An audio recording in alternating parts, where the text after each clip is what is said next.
Hola, soy Darío Flota Ocampo, secretario de Fomento Turístico de Yucatán. Y yo, David Escalante, director del Fideicomiso Público para el Desarrollo del Turismo Reñones en Yucatán.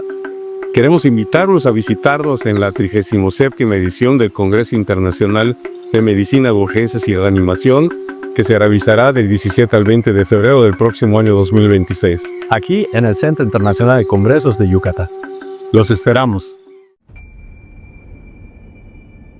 Yucatán y sus sublimes fuentes de agua, sagrado elemento de los mayas de ayer y de hoy y de siempre.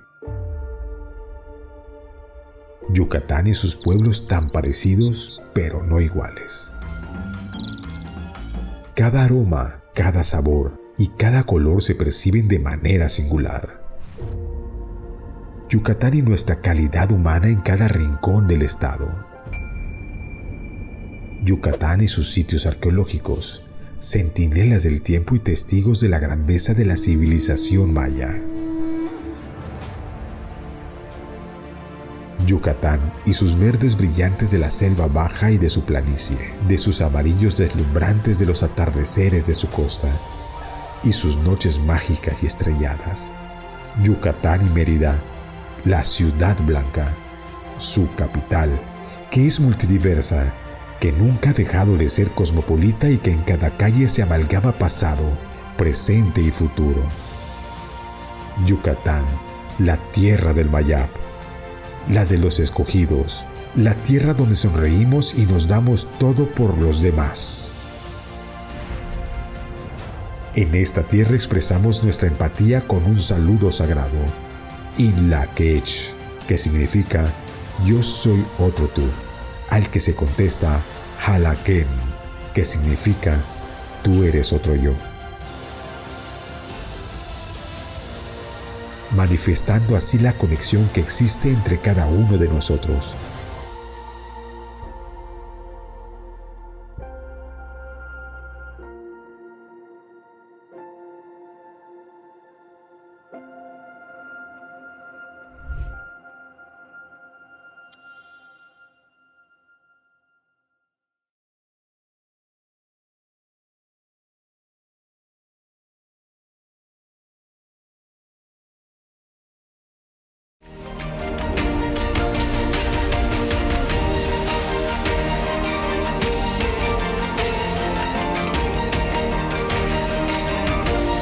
Hagamos que las cosas sucedan.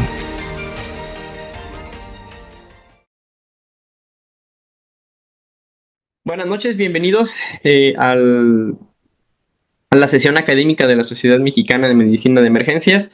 En esta ocasión corresponde al capítulo prehospitalario organizar la sesión. Este mes es el mes del trauma en el prehospital y para actualizarnos en la sesión nos acompaña el doctor Óscar Hernández Aquino, conocido en el medio prehospitalario, tiene más de 15 años de experiencia en el medio prehospitalario. Él es profesor de prácticamente la mayoría de los cursos que se ofrecen para el ámbito prehospitalario, destacando evidentemente el PHTLS.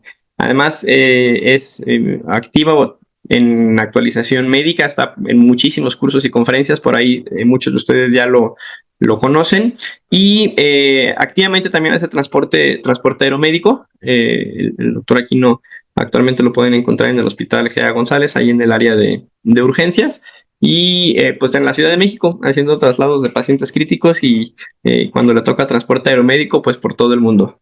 Bienvenido, Óscar, y amigo personal también, bienvenido a la sesión y el panel es tuyo.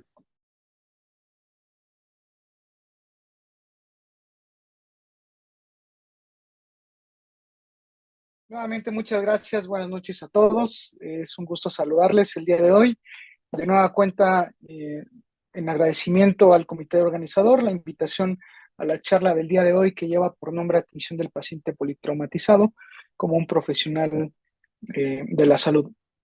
Si bien esa charla tiene aspectos de relevancia con fines abordaje con la cuestión prehospitalaria, también vamos a hacer una pequeña revisión respecto al abordaje y el tratamiento del paciente ya dentro del área intrahospitalaria. Sin más, Es un gusto nuevamente estar con ustedes. Me presento, soy el doctor Oscar Hernández Aquino, y nuevamente en agradecimiento al coordinador de esta charla, el doctor Víctor Hugo Cervantes, por hacerme llegar esta invitación y compartir la información que vamos a continuación a platicar. Y bien, puse entre comillas en esta primera puntuación respecto al tema, más allá de un protocolo, porque si bien muchas de las cosas, conforme vamos a ir desarrollando esta charla, veremos en algún punto específico que eh, algunas omisiones o algunas acciones las justificamos con el hecho de decir que existe un protocolo. Pero bueno, no voy a ahondar más y ahorita platicamos respecto a este punto. Bien, es importante comentarles que previo a esta charla expreso tal cual, no tengo conflictos de interés. Esto es, no tenemos ninguna cuestión eh, económica por la cual vengamos a perseguir la charla de hoy, simplemente por compartirles mucho información, experiencia que hemos ido acumulando conforme los años los años de experiencia que hemos permitido pues estar en medio del área tanto prehospitalaria como dentro del área del hospital, en el área de urgencias.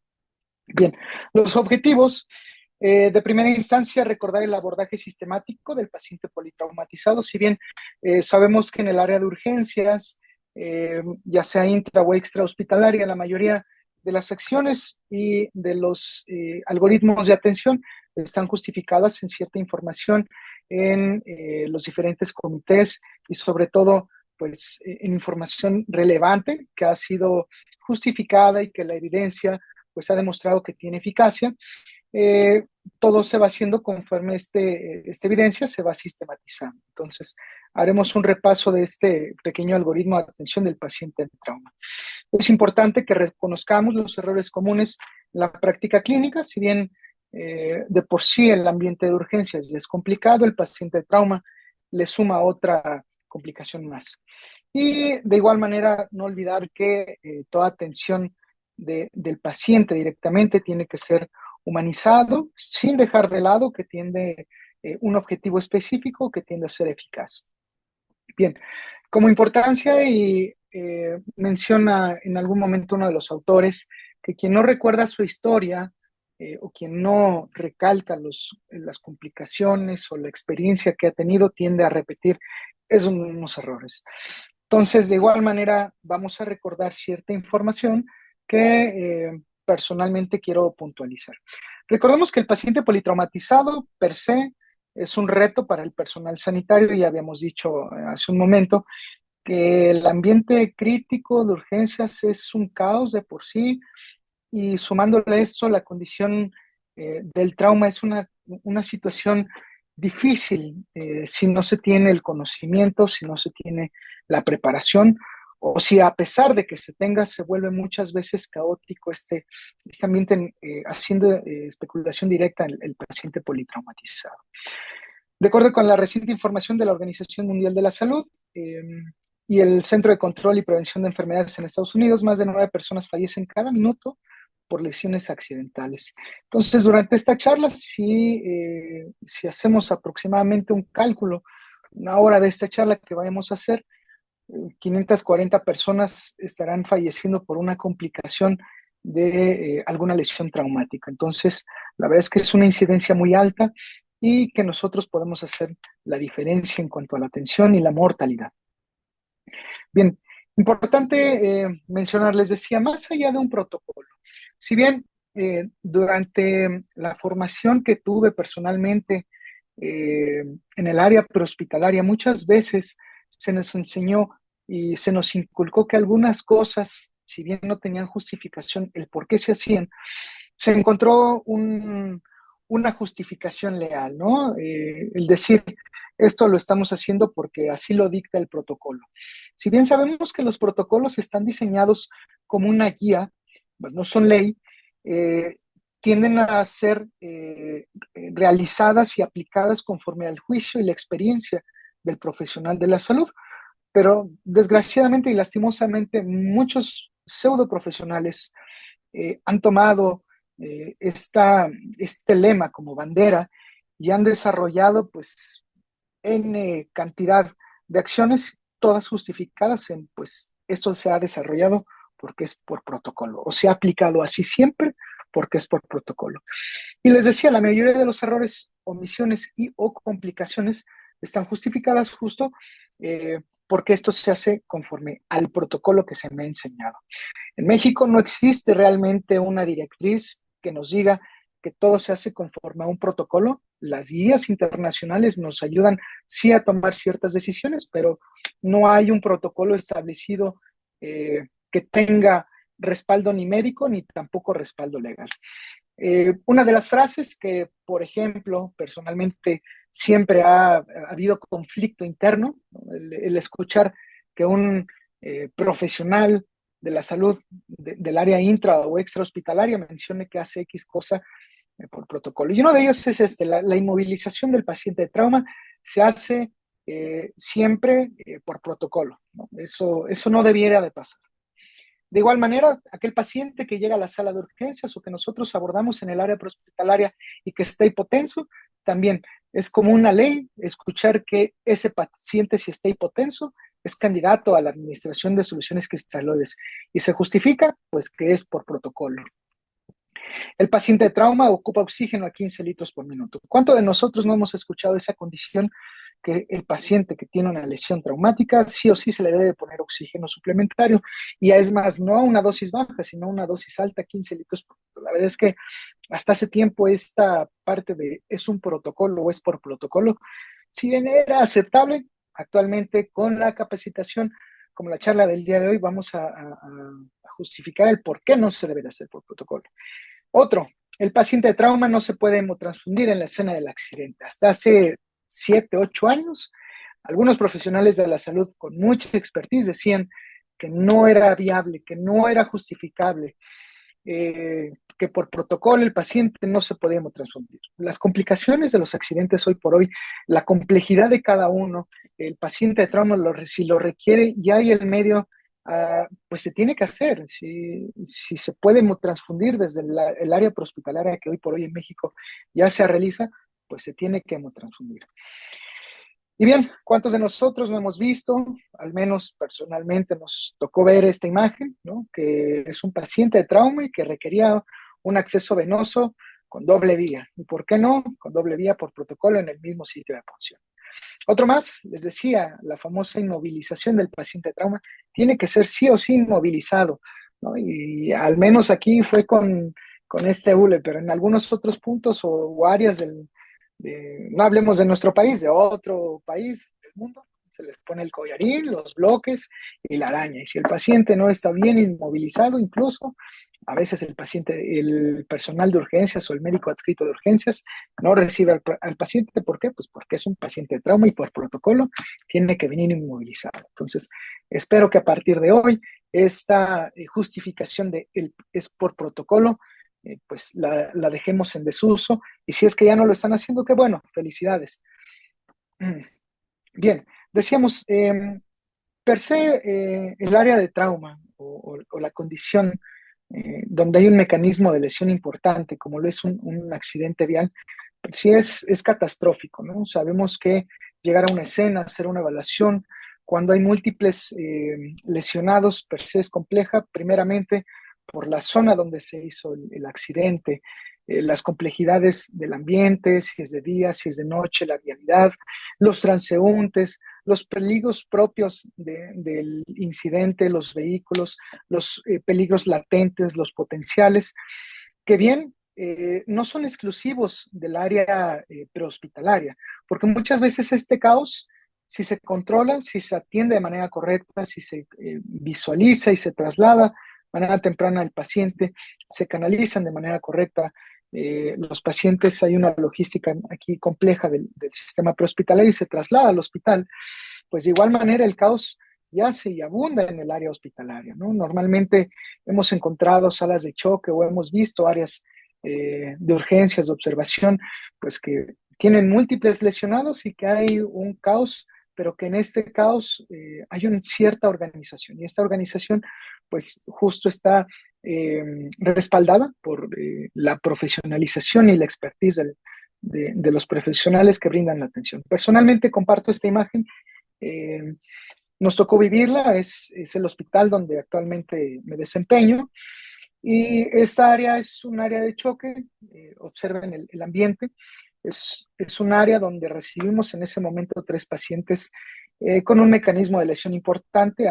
Los 3 pacientes fueron heridos por proyectil de arma de fuego, las 3 salas de choque, cada una con su respectivo personal médico, paramédico, observe ahí en la imagen, en la parte inferior, el personal paramédico incluso aportando y haciendo visualización, retroalimentación. Un área, una escena totalmente caótica, los 3 pacientes complicados, los 3 pacientes con un mecanismo de lesión importante, chocados, ¿no? por mencionar una palabra contextualizada y que sea corta, los 3 pacientes críticos y que al final del día, pues a los 3 se le brindó la atención en ese mismo momento. ¿Hubo un caos? Sí. ¿Hubo una organización también? Y hubo una atención adecuada, efectivamente. Bien, y esto no ha sido espontáneo, no se ha desarrollado de manera, pues que se le haya ocurrido a alguien, ¿no? Esto ha ido conforme al tiempo evolucionando y mejorando. Ha mejorado conforme al personal.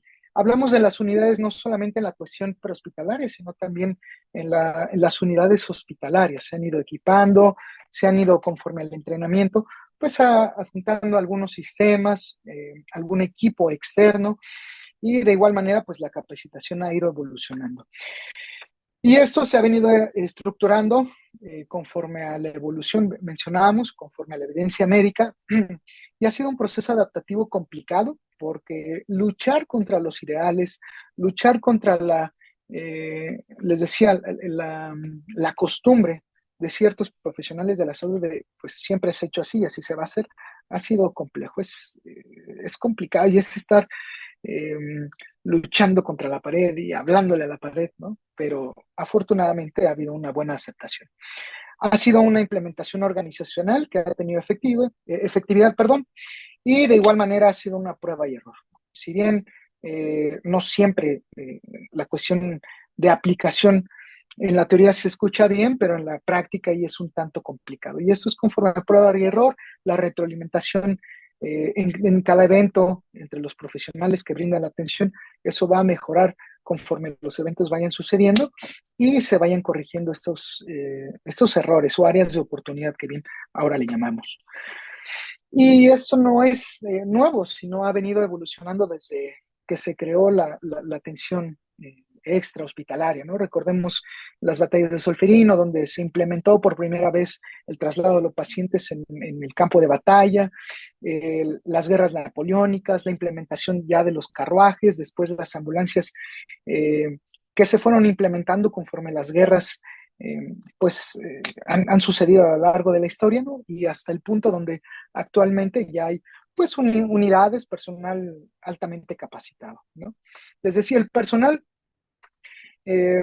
muy personalmente en la opinión, nos tocó vivir la época donde en México la transición de un profesional de la salud a un socorrista, pues nos tocó la evolución, ¿no? Entonces, decíamos, desde las primeras guerras, donde el personal sanitario lo único que hacía era quizá la contención, quizá poner el primer vendaje y trasladarlo al hospital más cercano. Después de esto ya la profesionalización pues ha permitido que día con día vaya creciendo la atención. Con respecto a las unidades, hablando de un tema extrahospitalario, hemos visto también la evolución que ha tenido favorable en nuestro país.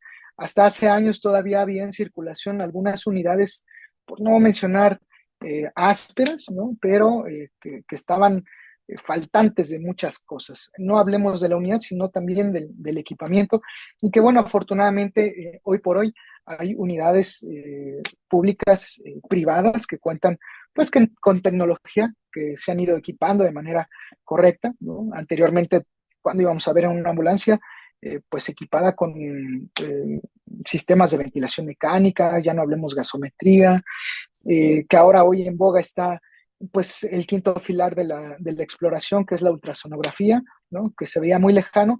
¿Y por qué no hablar y por qué no divagar un poco, ¿no? Sistemas de oxigenación extracorpóreas, que si bien pareciera en un sueño guajiro que solamente son exclusivas de un área hospitalaria, ¿no? Un área crítica, hoy por hoy de igual manera se está haciendo pues capacitación y profesionalización en la área extrahospitalaria. Esperemos en algún día no muy lejano que nos toque ver que en México se aplique esta tecnología fuera del hospital, ¿no? Claro, con sus cuidados y sus procedimientos que debe de llevar.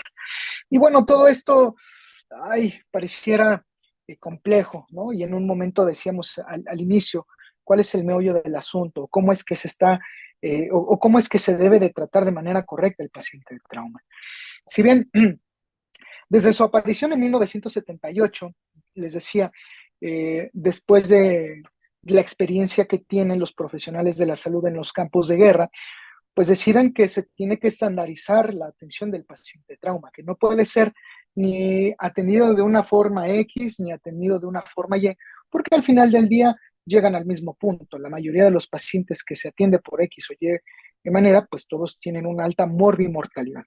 Entonces, en 1978, ustedes recordarán que se crea un comité americano, que es el Colegio Americano de Cirugía, y este comité, pues a su vez, desarrolla un sistema estandarizado y desarrollan este proceso de atención, famoso el ATLS, y concluyen que esta atención debe de ser protocolizada conforme una atención primaria, una valoración primaria, y si esta valoración primaria tiene éxito, se puede hacer una atención secundaria. Y esta atención primaria o esta evaluación primaria se resume en el famoso ABCD, que este ABCD confina ciertas cosas importantes que si no se resuelven, se llaman potencialmente mortales. Si la vía aérea no está permeable, no está patente, si la ventilación no es adecuada, si la circulación conforme a los datos de hipoperfusión no son corregidos, si hay un déficit neurológico y no es corregido, todo esto va a conllevar a la mortalidad del paciente.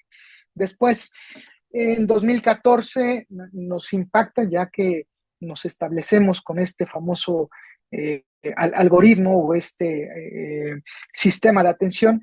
Hay un pequeño cambio, un pequeño giro por parte del Comité Americano del Corazón, ¿no? Que implementa y que dice, bueno, el paciente en el contexto clínico, si tiene una parada cardíaca, bueno, vamos a retomar lo que ha tenido éxito, que es el famoso ABCD, la atención primaria, y démosle un giro pequeño. Vemos que hay un cambio con respecto a la secuencia, que en vez de que sea una atención conforme al algoritmo ABC, se le da prioridad a la atención circulatoria y se cambia al CAB. Ojo, y quiero hacer un paréntesis aquí.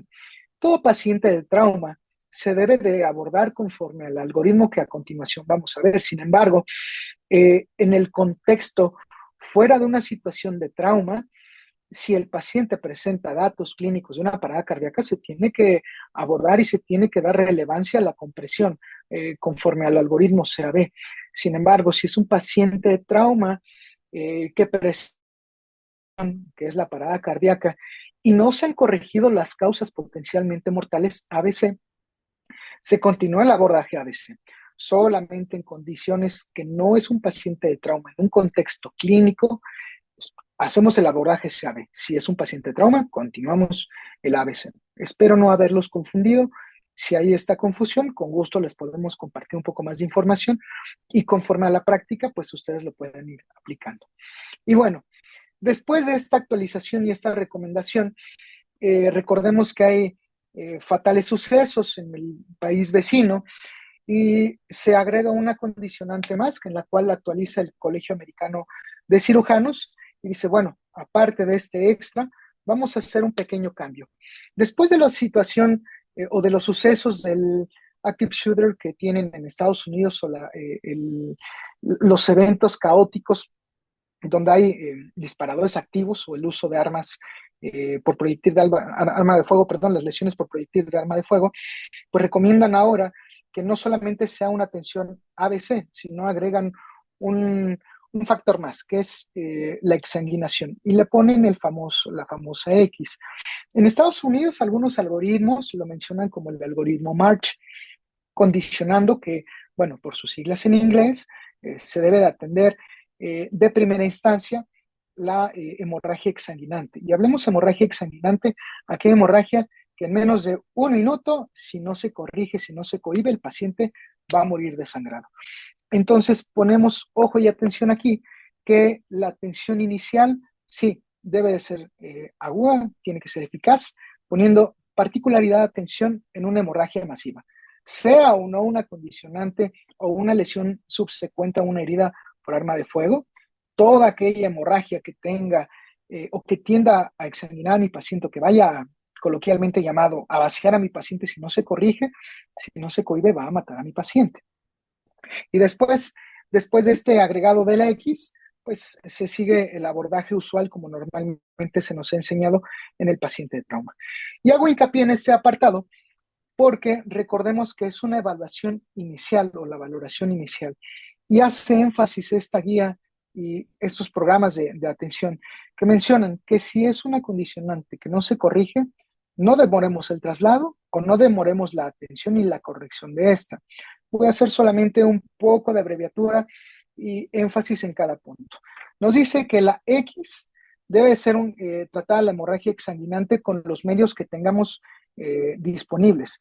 Y con base a esto empieza la implementación de algunas cosas que en anterioridad se habían descartado, se habían dejado en desuso, como lo es el uso del torniquete. El uso del torniquete de manera temprano, anteriormente el profesional de la salud decía que era malo, ¿no? En el protocolo era malo utilizarlo, y sin embargo, hoy por hoy, con la justificación y la evidencia científica, sabemos que el uso temprano de un torniquete es efectivo y que puede salvar a mi paciente. Si es una hemorragia exsanguinante, pues lo debo de utilizar.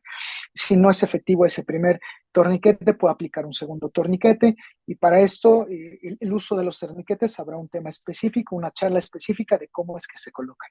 No solamente los torniquetes, de igual manera el uso temprano del ácido tranexámico, y cuando implementaron el uso tranexámico en el área prehospitalaria, todo el mundo pegó el grito y dijo, ¿cómo puede ser posible que el ácido tranexámico se pueda utilizar en un ambiente fuera del hospital? Hoy por hoy también, de igual manera, hay evidencia científica, hay algoritmos y ciertos estudios, incluso en población mexicana, en el ambiente extrahospitalario, afortunadamente en nuestro país, donde se ha demostrado que el uso temprano, con una buena capacitación, con una buena clasificación de los pacientes, si se administra de manera temprana, la morbimortalidad puede disminuir. Y hablemos de otras tecnologías, ya no hablemos del ácido tranexámico, quizá los vendajes, los componentes sanguíneos, incluso de manera extrahospitalaria, pues han sido efectivos, ¿no? De ahí, conforme lo menciona el algoritmo, el ABC, si la vía aérea no se mantiene patente, si no la aseguro, si no intubo de manera temprana a mi paciente, si tengo los medios, pues lo tengo que hacer. Si no se corrige o no lo he podido corregir, pues tengo que trasladar de manera temprana a mi paciente, o si estoy en el hospital y la vía aérea no se ha podido asegurar, pues tengo que hablarle al más experto, si tengo al servicio de anestesiología, o quien tenga mayor expertise en el abordaje de la vía aérea complicada, pues que nos eche la mano, ¿no? De igual manera, el uso temprano del collarín cervical con ciertos aspectos, con cierta valoración previa, ¿no? Porque anteriormente, recordábamos, en ese algoritmo de atención, en ese protocolo, pues todo paciente con un mecanismo de lesión importante tenía que tener sí o sí el collarín cervical, ¿no? De igual manera, hoy por hoy sabemos que solamente con algunas condicionantes debe de utilizarse, porque también puede ser un dispositivo que pueda generar, en vez de beneficio, puede generar incluso lesiones, ¿no? Entonces, con algunos criterios específicos, hablemos de ellos, el Nexus o los criterios canadienses. Si el paciente cumple con estos criterios, pues bueno, será acreedor a que utilice de manera temprana el collarín cervical. De menos, pues no está recomendado, y sí está recomendada la inmovilización cervical. Que bien, ojo aquí, importante, el uso del collarín no significa inmovilización cervical. La inmovilización cervical tiene que ser realizada estrictamente pues con los bloques, con la sujeción gentil de la cabeza y el resto del cuerpo, pues para tener esa inmovilización cervical. El hecho de que tenga el collarín cervical no quiere decir que no va a tener movilidad. Sí, el rango de movimiento es menor, pero todavía tiene movimiento cervical. Por otra parte, el abordaje de la vía, de la ventilación, si el paciente es un paciente que tiene complicaciones en la ventilación, hablemos de homotórax, neumotórax, si la ventilación ha sido la intubación ha sido una intubación selectiva, si no se ha corregido esta complejidad de la ventilación, de igual manera, tiene que ser en el área extrahospitalaria, trasladarlo tan pronto sea posible al hospital, o en el hospital, si no se ha podido corregir, pues corregirlo de manera temprana o tan pronto sea posible si se cuenta ya con el equipo. Por su parte, el abordaje de la circulación, el tratamiento de la circulación, empezar la administración temprana de soluciones cristaloides, ¿no? Anteriormente, yo recuerdo todavía en mis inicios que el choque, por ejemplo, en trauma, el choque hipovolémico se corregía con poligelinas, con soluciones gelatinosas, el famoso hemacel, los almidones, y que hoy por hoy sabemos que de igual manera pues no son benéficos, que se recomienda preferentemente el uso de cristaloides si hay tolerancia y aceptación conforme a la administración de cristaloides, y si no, pues también su administración temprana de las aminas, ¿no?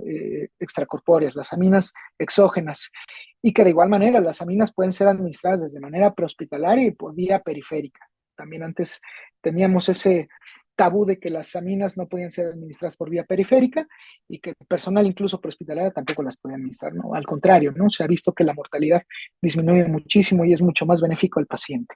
La evaluación neurológica, por su parte, de igual manera, como todos sabemos, que se tiene que aplicar, se tiene que evaluar no solamente una vez, sino con base a las atenciones que vaya dando y la monitorización que yo pueda ir evaluando conforme me vaya dando oportunidad el paciente. Y por último, la exploración general de mi paciente. No olvidar que el paciente de trauma también tiene espalda, porque muchas veces omitimos esa exploración, la exploración posterior. Y aquí agregaría un extra, que la exploración tan viable sea posible, pues de igual manera que se puede insonar al paciente. Si bien la insonación requiere cierto equipo y cierta capacitación, es una herramienta muy útil que no genera dolor, que no es tan costosa una vez adquirido el equipo y que se puede replicar N cantidad de veces que así se requiera, ¿no? Entonces, ese es el abordaje inicial o la valoración inicial. Sin embargo, nos dicen las guías que después de la valoración o evaluación inicial, se tiene que hacer una evaluación secundaria, como ustedes ya conocen, el famoso sample, signos y síntomas, la condicionante clínica del paciente, las lesiones subyacentes y que después de cada acción tenga yo que reevaluar nuevamente a mi paciente. Si estas condicionantes que no se puedan corregir, las causas potencialmente mortales, X, A, B, C, D, no se corrigen, si estoy en el ambiente extrahospitalario, tengo que apresurar el traslado. No por querer intubar al paciente, retrase su traslado si estoy a 5 o 10 minutos del hospital. Si ya tengo una regulación médica, si ya tengo una aceptación, pues es mejor ir de lo básico al avanzado, a dar tratamiento de sostén y llegar al área que tenga un poco más de control en el ambiente, porque sabemos, decíamos en un inicio, a veces el caos también llega a la zona o al área de choque o al área de urgencias. Y por su parte, en el área de urgencias, si contamos con las habilidades, el equipo y el personal entrenado y sobre todo tenemos esa capacidad de dirigir a nuestro equipo de manera correcta, pues hacerlo. Y si no, pues delegar el mando a quien tenga un poco más de control. Bien. Importante, hacer una valoración XABCD bien hecho, sin saltarse pasos, puede ser la diferencia entre estabilizar o perder al paciente, hablando en manera hospitalaria, siquiera antes de llegar a la tomografía. Porque muchas veces queremos priorizar estudios de imagen, sin embargo, el paciente está chocado, tiene hipoxia, neurológicamente está deteriorado y no hemos podido reanimarlo o hemos omitido la reanimación y ya está en el paciente en el tomógrafo, ¿no? Y el tomógrafo, el paciente estando en el tomógrafo, pues cae en paro. Desafortunadamente, eso no debiera de pasar. Un control, una valoración y una evaluación continua, un simulacro al menos, debiera haber para poder tomar estas decisiones y recordando que la valoración XABCDE no es lineal, tiene que ser multimodal. En lo que el personal que está encargado de la área, por allá de aquel lado alguien ya puede estar canalizando al paciente, por allá del otro lado ya puede estar tomando, no sé, muestras, alguien más ya lo canalizó, incluso, como en la imagen se ve, alguien ya está haciendo una exploración ecográfica en el protocolo. Puede ser FAST y FAST, no lo sé, la herramienta que tengan y cómo lo puedan aplicar, pero recordemos, esto no es lineal. Si no tengo A y estoy con más personal de la salud, pues que delegar funciona, ¿no? La finalidad es dar o priorizar la atención, pero de igual manera, de manera ordenada y concisa. Recordemos que los estudios y las decisiones deben de ser rápidos. Mientras usted hace, les decía, la valoración XABCD, el equipo debe estar en marcha con el monitoreo, el acceso venoso, puede ser periférico o incluso intraóseo. Ahora, también está en boga ya el uso de dispositivos de acceso intraóseo, lo que anteriormente pues era uno o muy mal visto o incluso estaba hasta satanizado, ¿no? Porque quien no conocía la técnica o no conocía el equipo, pues no lo hacía. Y perdían tiempo en el querer tener un acceso venoso central, cuando sabemos que también el riesgo de poner un acceso venoso central, pues es más alto y generar lesiones codyacentes, ¿no? Que no queremos en nuestro paciente. Entonces, preferentemente accesos venosos periféricos o en su defecto intraóseo. Muestras para laboratorio, recuerden, de igual manera es algo, un punto que también quiero que se lleven de la charla. Si la reanimación, o más bien, si el obtener muestras de laboratorio complican la reanimación temprana en mi paciente, pues lo lamento, ¿no? Es prioritario tener una reanimación adecuada a tener una muestra de una biometría hemática que incluso pues va a tardar hasta 1 hora en salir, ¿no? En reportarse el estudio de laboratorio. Entonces, sí son importantes las muestras de laboratorio, pero no es más importante que la reanimación. La ecografía, en cuanto sea posible, que se realice por un personal que esté entrenado, que tenga al menos un adiestramiento básico para poder tener un falso negativo o no tener falsos positivos, y de igual manera, en cuanto sea posible tener estudios de imagen, después en una evaluación secundaria, pues que sea posible tenerlos. Importante, si el paciente está inestable, ¿ustedes considerarían que sea viable que vaya a la tomografía o que vaya a quirófano? Preferentemente este paciente, si tenemos un sistema de atención organizado en nuestro hospital, si tenemos datos de inestabilidad y no encontramos un foco en el cual nos dé evidencia del por qué está inestable mi paciente y hay un mecanismo de lesión importante, pues este paciente sí o sí debiera de estar tempranamente en un quirófano. Por ejemplo, en el hospital donde actualmente me desempeño, existe un sistema, el sistema se llama el código EIP, donde en un chat se encuentran las 3 especialidades afines al trauma que brindan la atención primaria importante, lo que es urgencias, el área de ortopedia y el área de cirugía. Por parte de urgencias, pues se hace el abordaje XABCD, y si hay alguna condicionante quirúrgica, pues el área de cirugía tempranamente ingresa al paciente al área de quirófano, ¿no? Se hace una exploración temprana o una atención temprana y contención. Le llaman ellos cirugía de contención, ¿no? Si no mal recuerdo. Bien, la coordinación del equipo es lo que realmente hace profesional. Les decía, en el caos debe de haber cierta organización y sobre todo que no debe de ser una excusa para perder los estribos y empezar a gritar, hacer menciones pues que no van, ¿no? Al contrario, quien debe de estar más tranquilo somos nosotros, profesionales de la salud. Sí, el ambiente puede ser complicado, pero debemos de guardar la calma porque si no, no vamos a dar un trato adecuado y vamos a perder los estribos. El factor humano, les decía, nosotros somos un factor vulnerable, pero si tenemos esta capacitación continua, estos ensayos, el debriefing y la actualización, pues no va a haber mayor problema y la atención va a ser correcta. En conclusión, y a manera breve, ya para culminar esta pequeña intervención, los errores comunes, pues sí hay que evitarlos. ¿Cuáles son los que se llegan y que hemos evidenciado que se llegan a hacer, ¿no? Pues no proteger la vía aérea de manera temprana, ¿no? Querer canalizar al paciente antes de darle una buena ventilación o querer llevar al paciente al tomógrafo antes de corregir ese deterioro neurológico que tiene per se por la hipoperfusión dado el sangrado que tiene, ¿no? Por poner un ejemplo. Pasar por alto el control cervical, les decía, en la valoración inicial, si hay un criterio mínimo o una alta sospecha de una lesión cervical, pues la inmovilización y la colocación del collarín cervical pues no debe de darse por alto. O brincarse pasos porque pues o hay poco personal o son muchos los lesionados, pero pues todos los pacientes tienen que ser abordados de la misma sistematización que estamos recordando el día de hoy. No revaluar después del primer XABCD, recordemos, esta valoración no requiere más que su conocimiento, su ojo clínico y sus manos, ¿no? No requiere pilas, no requiere un incentivo económico, nada de eso. mientras más revaloraciones después de cierta acción, va a ser mucho mejor. Y no pedir ayuda o pensar que yo puedo solo, pues es una situación que también en algún momento nos puede llevar a un desenlace fatal. El profesionalismo no se mide en títulos, sino en decisiones bajo presión.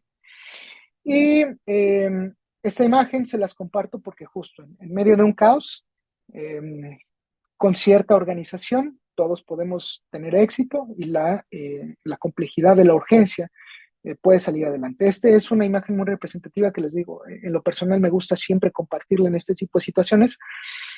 A los pits, cuando llega usted a los pits, bueno, digo, si usted fuera conductor de Fórmula 1, ¿verdad?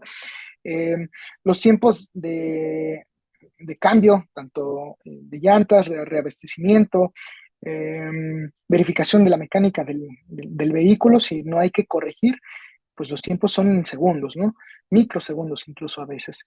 Y esto se da porque han tenido debriefing, porque tienen un ensayo y error, evidencian sus áreas de oportunidad y todo el mundo ya tiene una posición estipulada, ¿no? Cuando llega la operatividad, lo único que hacen es cada quien, incluso a veces, que eso está mal, de hecho, solamente incluso a veces con señas, pues ya sabe lo que tiene que hacer. Pero esto es un vehículo, esto es una máquina, esto no tiene, si el vehículo falla, pues se pierde la carrera y ya habrá otra carrera. Sin embargo, nosotros trabajamos con vidas. Si no tenemos una adecuada coordinación, comunicación y el desenlace es fatal, no estamos trabajando con mecánica, no estamos con motores, estamos con una vida humana, y que esa vida humana, pues al final del día, pues tiene un impacto económico, familiar, etcétera, etcétera. Entonces, importante que no se trata pues solamente de hacerlo nosotros, sino asegurar que se haga y se haga bien.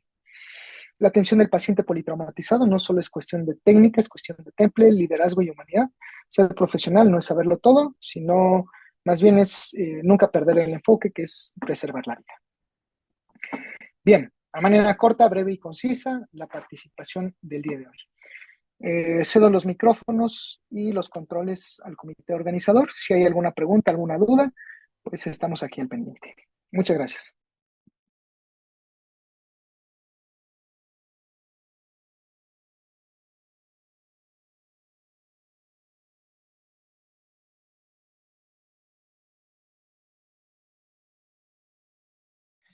Fíjate que tenemos algunas preguntas del equipo. Hicimos una encuesta en estos días acerca de los pacientes y qué dudas tenía el personal prehospitalario. Y ya tenemos algunas dudas por acá, de las que te voy a compartir, ¿vale? Y ya tú nos vas diciendo breve respuesta de las principales preguntas. Ojo, hay algunas preguntas, porque fueron muchas respuestas gracias ahí a la comunidad. Estas fueron como las más relevantes, pero hay más de 400 respuestas.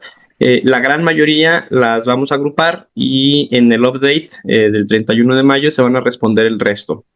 Sigue abierto el link para si alguien tiene todavía dudas, pueden todavía poner ahí dudas para nuestro panel de expertos.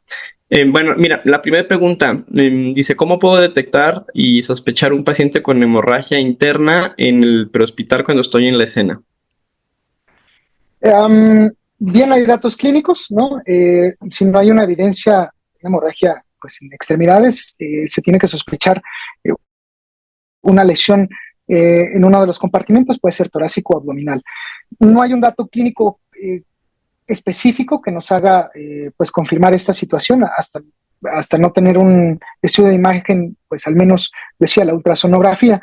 Sin embargo, pues ante la alta sospecha no se debe de demorar la atención, la reanimación y el traslado pronto. ¿Y tú crees que habría, no sé, como alguna condición clínica en la que tú digas, sabes qué, se me hace que este paciente sí trae una lesión abdominal ahí que, pues grave, pues, o una hemorragia interna, como para determinar cuándo sí me apuro en trasladarlo y cuándo a lo mejor puedo llevármela más lenta? Claro, tiene mucho que ver el mecanismo de la lesión. No recordarán, o bueno, yo recuerdo mucho en la formación en prehospital, siempre se nos hacía mucho hincapié y se hace incluso hincapié de la alta sospecha conforme al mecanismo de la lesión. Si hay no estoy hablando de un vehículo, ¿no? Si hay una deformidad importante, si hay un hundimiento al menos de 30 centímetros, no sé, del frente o de la parte posterior del vehículo. Si hay una persona que haya perdido la vida, el acompañante al paciente, pues hay que considerar que probablemente es un mecanismo de lesión importante y que si no tengo evidencia de un sangrado externo, pues seguramente puede haber una laceración hepática, la laceración, no sé, del vaso, incluso un hemoneumotórax, ¿no? Que, bueno, si hay clínica para la parte del hemo o neumotórax, pero pues si tengo muy pocas herramientas para diagnosticar, seguramente tendré pocas para poder resolverlo, ¿no? Quizá un punzo 14 o difícilmente, la verdad es que nunca me ha tocado ver que coloquen una sonda endopleural en la parte extrahospitalaria o prehospitalaria, pero si hay una alta sospecha, pues el traslado pues no debe retrasarse, ¿no? Gracias, Oscar. Mira, otra pregunta que nos dicen. En caso de que tengamos un paciente con trauma severo, va como muy en relación a la que acabamos de responder, ¿cuál consideras que pudiera ser la complicación o las complicaciones más difíciles de detectar, pero que si no las tratamos bien, le va mal al paciente? Creo que las más evidentes o las que dejamos de lado es la perfusión, ¿no? La evidente, la vía aérea, la ventilación, pues se logra observar, ¿no? No tiene buen trabajo respiratorio, el deterioro neurológico es importante, pero si no tenemos como esa índice de sospecha, ¿no? Muchas veces no nos da tiempo incluso de tomar signos vitales en la evaluación primaria y determinar si está bien perfundido el paciente. Con una tensión arterial como meta, pues va a ser muy complicado, pero tenemos datos clínicos, ¿no? El llenado capilar, incluso el deterioro neurológico puede ser un reflejo de esa hipoperfusión. Entonces, es uno de los datos clínicos que creo muchas veces dejamos de lado, pero que pues, sí tiene relevancia, ¿no? Otra pregunta que nos dicen es, ¿cómo me doy cuenta de que mi paciente tiene tórax inestable?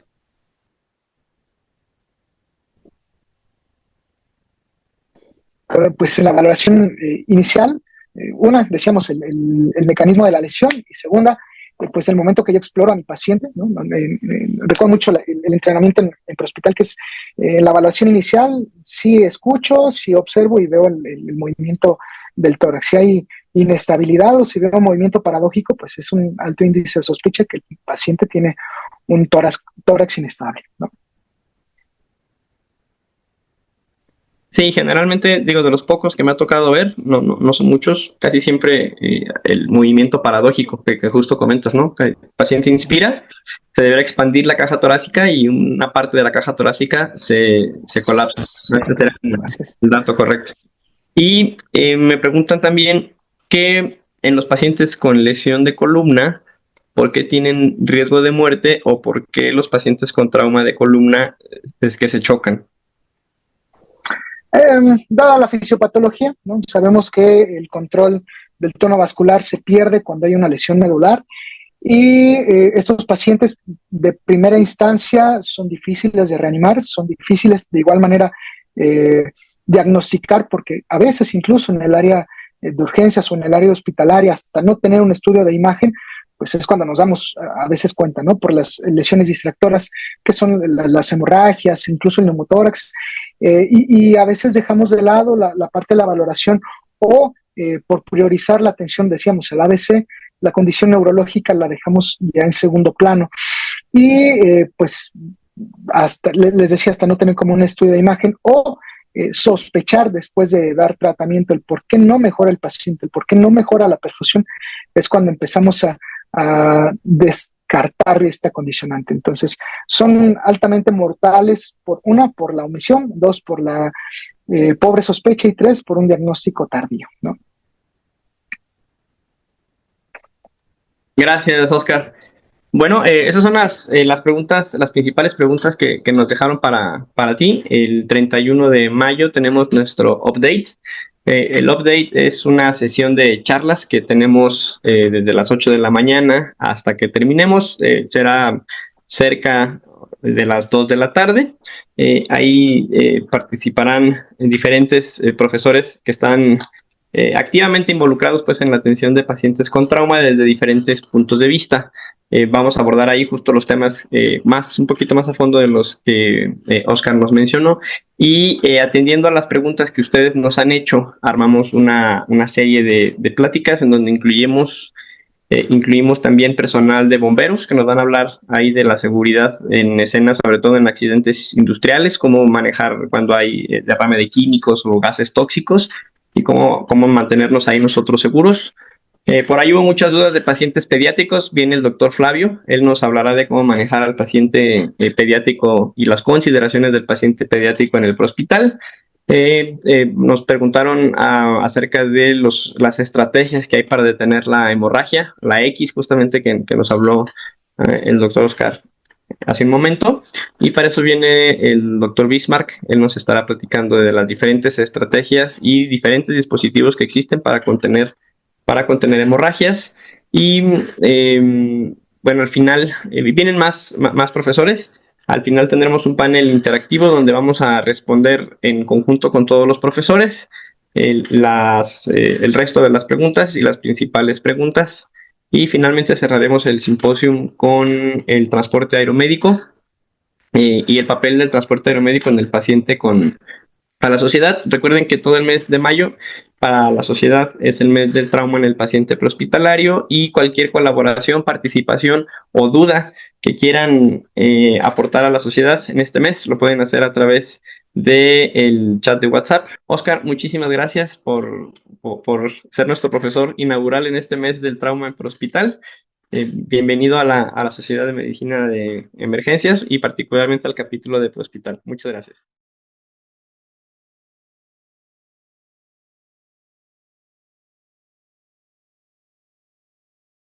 Accede a la plataforma SMME y descarga tu constancia. Solo socios vigentes.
Hola, soy Darío Flota Ocampo, secretario de Fomento Turístico de Yucatán. Y yo, David Escalante, director del Fideicomiso Público para el Desarrollo del Turismo Reñols en Yucatán. Queremos invitarlos a visitarnos en la 37ª edición del Congreso Internacional de Medicina de Urgencias y Reanimación, que se realizará del 17 al 20 de febrero del próximo año 2026. Aquí en el Centro Internacional de Congresos de Yucatán. Los esperamos.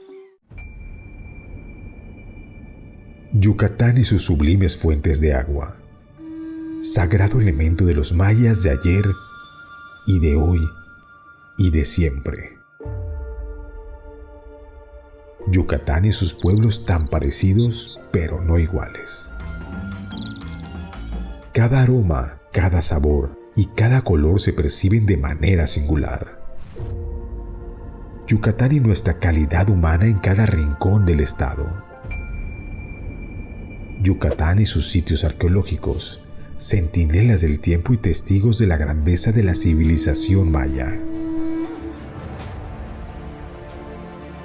Yucatán y sus verdes brillantes de la selva baja y de su planicie, de sus amarillos deslumbrantes de los atardeceres de su costa y sus noches mágicas y estrelladas. Yucatán y Mérida, la ciudad blanca, su capital, que es multidiversa, que nunca ha dejado de ser cosmopolita y que en cada calle se amalgama pasado, presente y futuro. Yucatán, la tierra del Mayab, la de los escogidos, la tierra donde sonreímos y nos damos todo por los demás. En esta tierra expresamos nuestra empatía con un saludo sagrado, Inlakech, que significa yo soy otro tú, al que se contesta Halaken, que significa tú eres otro yo. Manifestando así la conexión que existe entre cada uno de nosotros.